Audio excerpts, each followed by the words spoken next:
Boa noite, irmãos. Eu tenho duas histórias e alguns segredos para compartilhar com vocês. A primeira história é a seguinte: uma vez um jovenzinho de ainda 13 anos, ele começa a orar e ele resolve orar por um avivamento que acontecesse sobre a sua própria vida e sobre a sua igreja. Esse é um segredo que você tem que guardar também no meio dessa primeira história. Então ele ora em dois sentidos: um avivamento que viesse sobre ele, um avivamento que viesse sobre a sua própria igreja. Esse jovem, ele ora durante 12 anos sem cessar. Todos os dias se coloca na presença de Deus, pede para que Deus derrame o seu Espírito sobre ele e pede para que Deus derrame o seu Espírito sobre a sua igreja. Não é nada muito comum, né? Você ver um jovem de 13 anos fazendo esse tipo de oração. E depois de 12 anos, quando ele completa 25 anos de idade, 12 anos de oração, sem cessar, nada acontece. Nada acontece. Eu acho que essa não é a melhor história para a gente contar num congresso que fale sobre avivamento. Mas essa história é importante para definir algumas questões no nosso coração. Você já está começando a entender o que seja um avivamento. Numa definição bem simples, avivamento é quando Deus faz coisas extraordinárias de uma maneira muito mais intensa do que aquelas coisas extraordinárias e intensas que Ele já faz no nosso meio. Percebeu que a definição não é muito fácil, mas é mais ou menos o seguinte: a gente percebe que Deus tem convertido e tocado nos corações, a graça de Deus tem alcançado as pessoas no nosso meio. Nós vivenciamos vários milagres aqui nessa igreja, mas parece que tem um momento da história que Deus escolhe aumentar a potência, aumentar a frequência, fazer muito mais do que Ele faz, e Ele faz tudo maravilhoso, só que Ele faz isso numa potência maior. Esses são dias de avivamento. O Antigo Testamento traz uma época de avivamento, por exemplo, no livro de Jonas, no capítulo 3, uma cidade inteira vai se converter, uma cidade inteira vai ser alcançada pela graça de Deus. A gente vai ver isso também no Novo Testamento, por exemplo, em Atos, no capítulo 19. A gente vai ver Paulo passando por uma cidade chamada Éfeso e vários milagres acontecendo, coisas assim totalmente extraordinárias, as pessoas sendo curadas pelo pano que Paulo usava para secar o seu suor. Mas existe um texto na Bíblia que chama muito a minha atenção, e esse texto que eu quero compartilhar com vocês, ele fica lá em Lucas, no capítulo 11, dos versos 9 em diante. Jesus, falando com os seus discípulos, ele diz assim: peçam e será dado, busquem e encontrarão, batam e a porta será aberta. Pois todo o que pede recebe, o que busca encontra, e aquele que bate, a porta será aberta. Qual de vocês, sendo pais, se seu filho pedir um peixe, lhe dará uma cobra, ou se pedir um ovo, lhe dará um escorpião? Se vocês, sendo maus, sabem dar boas coisas aos filhos de vocês, quanto mais o Pai de vocês que está nos céus dará o Espírito Santo a quem o pedir. Essa é a segunda história. Eu conheço a história de uma mulher que se casa com seu marido, e aí naquela época ela não conhecia direito a pessoa com quem ela casava, ela se correspondia por carta. Não sei se aconteceu aqui no caso de alguém trocar cartas, né, com seu noivo. Ela trocava cartas com aquele noivo, ela imaginava que ele era cristão, ela acreditava que ele era crente porque ele frequentava a igreja, era de uma família cristã, mas depois do casamento ela vem a descobrir que aquele homem não é um homem cristão, e ele começa, na verdade, a se opor ao fato dela estar na igreja, servir ao reino de Deus, e uma das questões que ele fazia lá dizia respeito ao dízimo, assim, para ela não entregar o dízimo na igreja. Aquilo magoava bastante o seu coração. Aquela mulher começa a orar pelo seu marido durante muitos anos. E eu conheci aquele casal quando eles estavam prestes a fazer 50 anos de casado. Quando eu os conheci, aquele homem ainda não era cristão. E aí, logo depois de 50 anos de oração, aproximadamente, a graça de Deus alcança aquele coração, o Espírito Santo é derramado sobre aquela vida, e eu vi a transformação daquele homem num novo homem, assim. Foi interessante que uma das primeiras coisas que ele vai fazer é ofertar na igreja, é entregar o seu dízimo à igreja. E uma vez a gente estava caminhando pela rua, eu e minha esposa, e nós os vimos indo na direção da igreja, também a pé. Na verdade, essa história é dos avós da minha esposa. E aí, quando nós os vimos, né, indo para a igreja, ele andava um pouquinho mais à frente do que ela, assim. Na minha cabeça, é como se ele quisesse, assim, chegar primeiro, né, à presença de Deus. Aquele homem que era totalmente duro, né? No final da sua vida, ele vai ser transformado pelo Espírito Santo de Deus. Esse texto de Lucas, que é o texto que a gente está tentando olhar e entender, ele é um texto relativamente misterioso, assim. Porque Jesus diz que se a gente pedir, vai ser dado. Se a gente buscar, a gente vai achar. E quando a gente bate, a porta vai ser aberta. Mas Jesus não diz quando que esse negócio vai acontecer.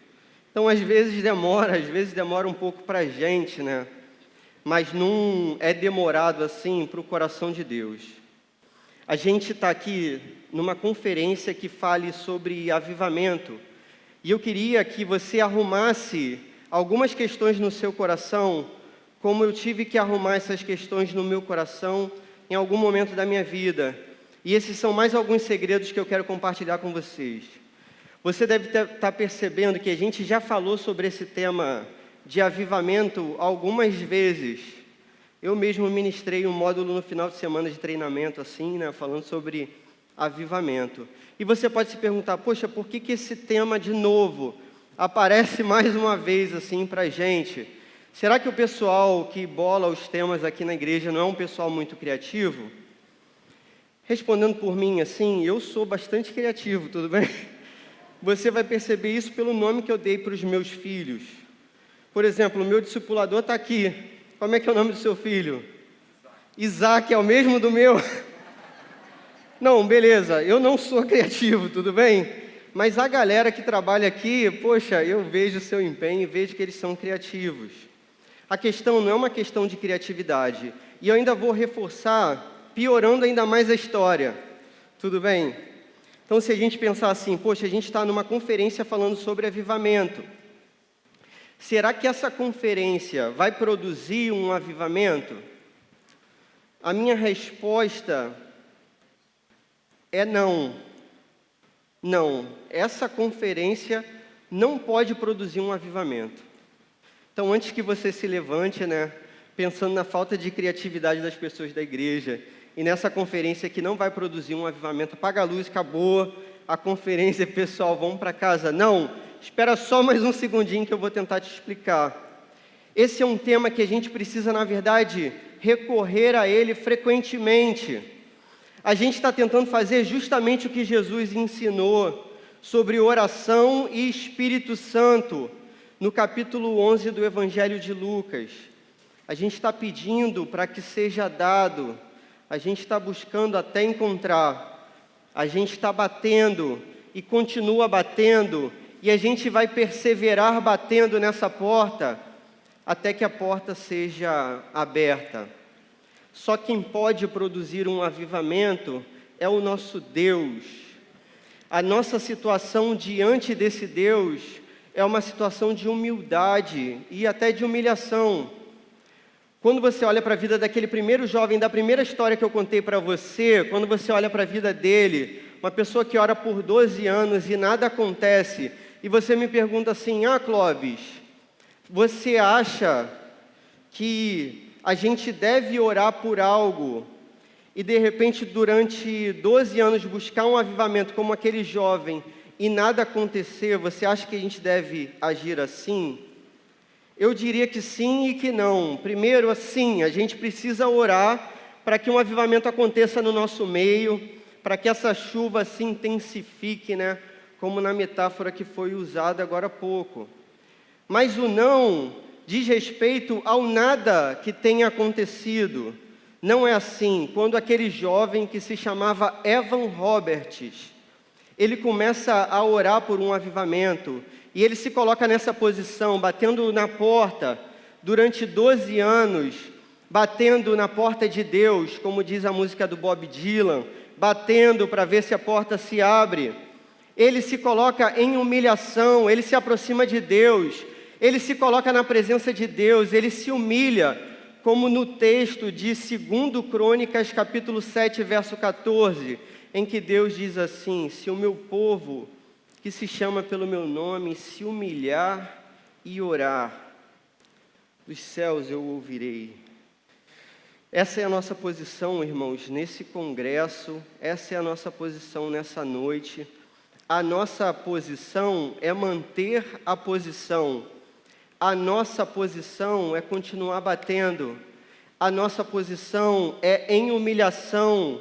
Bater na porta é a única coisa que a gente pode fazer para que aquele que é o único digno de abrir a porta, abra a porta e derrame o seu Espírito Santo sobre a sua igreja. A história de Evan Roberts é interessante porque ele não desiste depois de 12 anos de oração. Ele ora durante 12 anos e ele insiste no 13º ano. E no 13º ano, Deus rasga os céus e derrama o seu poder sobre a terra. E eles começam a vivenciar essa ação extraordinária do Espírito Santo de Deus. O que eu gostaria que você guardasse no seu coração? Eu gostaria que você se mantivesse nessa posição, que você orasse nesses dois sentidos, para que Deus derramasse o seu Espírito sobre você, para que Deus derramasse o seu Espírito sobre a sua igreja. Se a gente orar durante 10, 20, 30, 50 anos, e a gente puder vivenciar esse avivamento, ainda que esse avivamento dure alguns poucos minutos, a gente vai ter toda a certeza, ao final de 50 anos de oração, que valeu a pena. Valeu a pena a gente se colocar em oração, valeu a pena a gente bater nessa porta, até que essa porta seja aberta. O que eu gostaria de te convidar, então, a partir de hoje, ter essa oração por avivamento como um tema das suas orações, que você fizesse mais ou menos assim: Senhor, derrama o seu Espírito sobre nós, Senhor.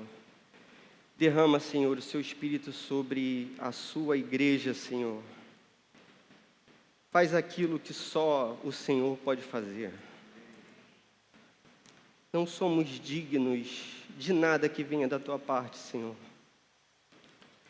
Nos humilhamos diante dessa porta que nós não podemos abrir. Só o seu nome é digno. Só o Senhor é digno de abrir essa porta, Senhor. Faz, Senhor, mais uma vez, como o Senhor fez no passado, as suas maravilhas, para que o seu nome seja glorificado. Que seja assim em nome de Jesus, amém.